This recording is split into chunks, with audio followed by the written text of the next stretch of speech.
My fellow traders, welcome in. This is Salini HQ, and we are about to go through going over his Saturdays. What I do here, I go over my trades, let y'all know what I've been doing, what I've been up to. I'll give you 2 red trades, 2 green trades. I'm not a guru, I'm not a teacher. I'm just here to go over my stuff, show y'all what I've been up to, and I would love y'all to go in the comments and let me know if you traded these tickers or if you see something that I missed, anything that I could do better, because I'm here to grow. I'm going to talk about something that I probably ain't going to talk about again for a long time.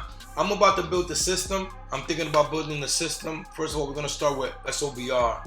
But first, let me tell you, I'm about to build the system, right, that I see in my head. And I love the process of trading. And as you see here, if you're new here, we don't talk about size. This is about system. This is about the framework of trades and setups. I don't care about your pockets. Don't worry about mine. So we don't do size here. So if you're all about that, I've already went through it with someone else. You could just, go have a great Saturday and continue your day. Keep it moving. This folder right here, as you can see, this is what I named it. The pre-market spike and the Salini short squeeze, that is after the open. And I'm going to break it down to you with these charts. If you don't know, I felt horribly as a long bias trader. I got in a deep hole and I found my way in success through the first red day, through short selling. That's why I'm a predominantly short seller. I was so bad longing that once I found my way with short selling, I was like, man, fuck longing. I don't even want to know about it. But I had a schedule where I was working Monday through Thursday because Friday there was a short that is known for the short squeeze, the Friday short squeeze. And I was watching it for a long time, been analyzing for a long time, and found what I felt was a pocket to play that setup. So end of the year is usually when I get my ass handed to me. And when DRUG came in and it brought that energy the end of August, I'm like, you know what? I started getting more red trade than usual, and I'm like, listen, this is when we usually have a bad time in September. We start giving money back. Let's fall back and let's see what's up with this. Let's open a folder for these long trades and we just trade on Fridays. Everything happens for a reason. When I decided to do that, what I noticed was that I can see now the way I couldn't in the past when I failed. I didn't really know what was risk reward. I didn't understand support and resistance like I should have when I first came in the game. I would just risk dollar value. That's how I would do it. I would risk dollar value. But when you talk about the first red day, let's say this right here was a daily. It ain't rocket science, you know what I'm saying? The nuances don't seem to be so complex when all you're doing is waiting for the first day to go red. You know what I'm saying? Once it's red on the day you short, you get your 50 to $1, whatever. I knew support and resistance, but I didn't know how to utilize it through chart and price action the way you should. I just didn't. I was a noob. I failed. And when I came in the game, things was flying. So now when I go and I start getting ready to start this folder and I pursue these longs, I see how comfortable I am. I see how I understand the risk reward. So when you're a short seller, you're told, learn how to long first and before you learn how to short. To me, I guess it happened backwards, man. Because my years of short selling, I feel I could see the longs like never before. And it's through a short seller's eyes. That's what works for me. That's what it is. When I found my consistency, it was by doing the same thing over and over again. Through the first red day, I discovered my red on the day, which people call the gap and crap. I call it the red on the day. Like I said, I name my stuff. That's how I was taught by Guru Yoda. Through that one trade, I traded that. The only thing I would trade was the first red day. Over and over. Watch first repeat. I wouldn't trade nothing else. I'm human. Nothing is 100%. So you'll find little speculative trades here and there. But I'm talking about 85% of my trade was only that, the first red day. That led me to the red on the day. That led me to my A setup, B setup, and my whole entire short selling system. So this is my approach now with the longs. I am longing all year, 25. That's what this folder is. I am only going to do those 2 setups. The pre-market spike and the Salini short squeeze is what I'm calling it after the open. Now, this is what I mean. My schedule from Monday through Thursday is going to be from 4 a.m. to 12 p.m. And then on Fridays, it's going to be from 6 a.m. to 12 p.m. or maybe to the end because there'll be short squeezes into the close because we know short sellers don't like to hold shorts. And if there's squeezes, they don't want to keep holding it over the weekend. That's why for a while, my close circle of traders know that I do not short on Fridays for a long time now. I'm talking about for a long time. So this is what I'm doing. I am building what I'm calling Sabalenka. I'm gonna call it Sabalenka. The one broker that I do use for properly, when I put myself up there for my transparency, you're gonna see building Sabalenka. That's gonna be the name of it. And I will talk about it in depth when I make $500,000 on it. That's my promise to myself, and that's what I'm gonna work after. I'm on some hermit shit. I don't wanna hang out. I'm so excited about this. Has brought me the excitement that I had when I first came in the game. Because to me, it's like with the music stuff, like I tell people, I never thought I was gonna find something to give me the passion, the love, like music did for me. This thing, I wake up and I just want to be around these charts. It's like an art. You know what I'm saying? So I'm gonna build this. To me, it's like when you're building an album, when you find the beats, when you're writing the lyrics, and then you go and you record it, you're thinking about the cover, you visualize the videos, like that artistry of it is what I feel. That excitement is what I feel right now with Sabalenka, and that's what I'm gonna be building. And I ain't gonna talk about it ever again till I do what I know that I'm about to go work on and go after. Now, the charts. SOBR, I took SOBR because I know it from the past and I know it could go crazy. So I entered, let me tell you my my entries and exit time. I entered at $1.74 at 4:05 a.m. and I got out at $1.48 at 4:18 a.m. This was my risk originally because it just shot out. Sometimes they shoot out for cannon. I wait for that red bar first and try to catch the breakout. You know what I'm saying?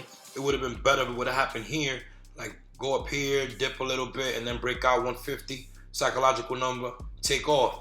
You know what I'm saying? I love my 50 cents. I love my dollar. If I could get more, that's great, but I ain't greedy. We're talking about low floats. I go after these low floats because I don't like them. I don't like the girls to be thick because when they thick, they take a little longer to move and stuff like that. You might have, you know, I don't like nothing with too much institutional ownership with heavy IO because, you know, over 50, they get tricky. I know these rules from short selling. So, you know, there's things that I avoid. So I wait for these red bars, and then I jump in and I try to catch the breakout. It broke out, but it faked out. Came back, showing a little bit, you know, the little wicks, they tell you a story, and they were higher lows. It held up a little bit here, try to go back up, broke out again, but faked out, slapped back down, double top action. I'm good. I'm like, you know what? Why wait till the complete max risk when this is the initial high on the first bar when it blasted off and it's about to crack it? That's when we talk about feel. And I was like, you know what? Why take the max loss when we could take it, you know, a smaller loss? And I took it, and I'm glad because at the open, trash. This one is what I call the perfect red trade. This was today, PRZO. Now, like I said, Fridays, I'm gonna allow myself to sleep. I'm trying to, you know, get more sleep, working on my schedule because my schedule is crazy. So I'm allowing myself to pull up to the desk like at 5:30. That's what I did today because most retail traders come in after 7 anyway. But I'm really trying to trade the open. I am trying to trade the Salini short squeeze on Fridays. If they come on any other days, yeah, I'll catch them too. But on Fridays is when I'm focused on them. And you put your lines up. Real quick to let you know, my lines represent, the yellow represents support and resistance. The white represents the high of pre-market because it's all about the peaks and valleys. This is my risk. The white also represents risk, but I write risk in there. And this is what I call my important line, the orange one. These lines mean that to the left, there's support, there's resistance here, there's support here. The risk I'm willing to take because there's support somewhere to the left, and this is what I consider the vein that runs through the middle. This is the 50-yard line on my picture. You know what I'm saying? So at the open, I love when they dip and they rip. Because as a short seller, if I wait the 4 or 5 minutes and if it's showing higher lows, I usually shoot, expecting for it to drip. But if there's like things like this and it holds a little double bottom around a risk area that I know there's support to the left and it shows this little slight higher low, if it goes back red on the day, the PRZO open was $2 and what was it? Hold on a second, because I got it here. It was $2.41, right at the vein. So what I like to do with the Salini short squeeze is let it open, give it time, at least 5 to 10 minutes. And if I see this building, this dip, and it holds a support, shows slight higher lows, and goes back green on the day, I just think one thing: short sellers are trapped. Whoever shorted here, whatever, this week, if you short here, forget it. You probably already on paranoid mode and didn't pay attention to this double top right here, but that's on you. The higher low this right here, that's on you. There's a lot of dumb short sellers, I know this. And it's Friday. This channel right here was showing me like a little area of, support between the 220s and the 260 area. Now, the 52-week high was in the threes. I think the 52-week high was $3.16 to be exact. So I'm thinking, buy here, short sellers are trapped, it's back green on the day, let's go. I thought we was good, but it was a fake out and it slammed back down. But guess what, my motherfucking stop loss was right there on deck. And I got out right the way I wanted, risk the way I wanted, and I love this trade.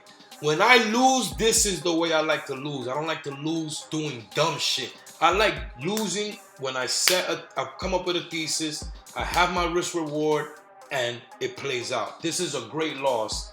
No emotions, because L's is part of the game, and that's where you learn most of your lessons in the losses. You heard Tom Brady talk about that. So my thought was to buy here, it go up, maybe break out from the pre-market high. That becomes, we know resistance becomes support, becomes resistance. Stay up here, maybe blast off here, because I see that to the left, there's resistance. If there's hesitation here, I'll take it at 258. It is what it is, it's not working. What we're looking for was for it to get to the 52-week high, which could have been a possibility, but it didn't work. Got out, on to the next. I love this L. When I'm taking L's, that's how I want to take them. Now, the green trades, I got, what was it? This one, XHG, which I have history with, and that's why I caught the third leg. I don't really like catching the third leg. These are looking like, a stair stepper up. The reason why I went for the third leg, because you see this is like more of a U to it. Like, this is all feel, man. You start seeing charts so many times. You see the way she moves, and you see the way she finesses. You know what I mean? You get a feel. You got your spots, you got your lines up, you shoot. That's why I went for the third leg, but with lighter size. Because look at it's coming from down here, from the 80s. Like, you can't go crazy size because it might be overcooked. Good enough size. So I got in at, let me see. I go to the journal. I got it right here next to me, so I can tell you exactly how. I went in $1.70 at 9:18 a.m. and I got out at 2:18 at 9:31. Why? Because, like I told you, from a short seller's perspective, this is cooked. A lot is going on. This is what I look for when I look for the red on the day. What people call the gap and crap. There's a gap and crap. I know that there's resistance above me. So at the open, when it popped, and all these green bars, but it started hesitating, showing wicks, took my money and ran, got out of there, and look what happened. You know what I mean? So that's why I ain't messing with that. And then this right here will show you the perfect pre-market squeeze, but I didn't catch it. This is the ideal entry. This is what I like. When it pops, green bar, and buy right here. And there's support to the left. You already know it's support to the left. And this 80 cent, I say to myself, there you go and try to take this to the dollar. Who knows what's going on fundamentally? If they're trying to get, compliance, they're going to do whatever they want, start lying. Who knows what. But being that I caught it up here, which is to me considered a little late, because it had a little breakout here, I went light shares. You know what I'm saying? But when it dipped and held, as you can see, it's dancing like it. That dip was like above VWAP. And I got this support right here. I threw more on right here. And I just chilled, wait. I said, as long as it don't hit my wrist, I'm going to let it rock. Why? Because I'm waiting for, more traders to come in. I got in on this one at, hold on a second. Sgbx, where you at? Right here, here you go. Sgbx, I got in at $1.15 at 4:48 a.m. Added more at $1.13 at 5:21 a.m. And I got out at 1:57 at 9:11 a.m. Now, as you see, it popped, pulled, it held, kept going, broke out of this area. One would say why you didn't add there, but I'm good. I already had what I needed. And you got one level of support and another level of support, and now a new one created with this little double bottom. So I'm good chilling. I'm like, I'm gonna wait till the open. Till I saw this hesitation, and I told myself, get your meat on the move, because you already, this thing, initially we like to get in here. You know what I'm saying? We already on the third flow of what I see in the chart and price action, that red line I call my range line. That's that somewhere to the left makes me feel like over here is more than enough on this play. So when I saw this hesitation on that, field came in, took my bread and got out of there. You know what I'm saying? Now it blew past it after it hesitated for a little bit, double top, then drop. But I already have my bread. I don't care what happens after that. It's not my concern. This is what I'm gonna be doing. I hope I explained my vision right, and I will be building Sabalenka. When I put the one broker that I do show in transparency and properly, all I'm gonna be right Sabalenka. I'm acting like a newbie. I'm going for 50 shares, 100 shares. The risk reward is crazy with these longs. 3-to-1, 2-to-1, easy. And I feel more comfortable because it's like at the end of the day with short selling, you can lose up to infinity, man. And I went through all that torture, and I'm short seller built.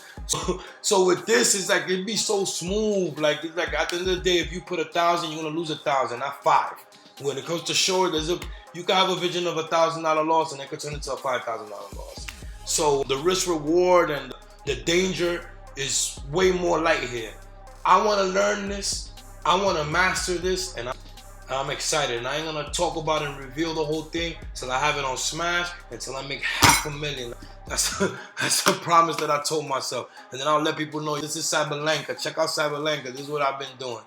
I'm gonna build it day by day. Wash, rinse, repeat. The same way I did with first red day, the same way I found my short selling system. This is all I'm trading all year long. These two setups over and over again. I hope you're having a good weekend. This is Salini HQ. Going over his Saturdays, and this is what I'm going to be doing. And I'm long biased. 25, I'm long biased, baby. Until the next one.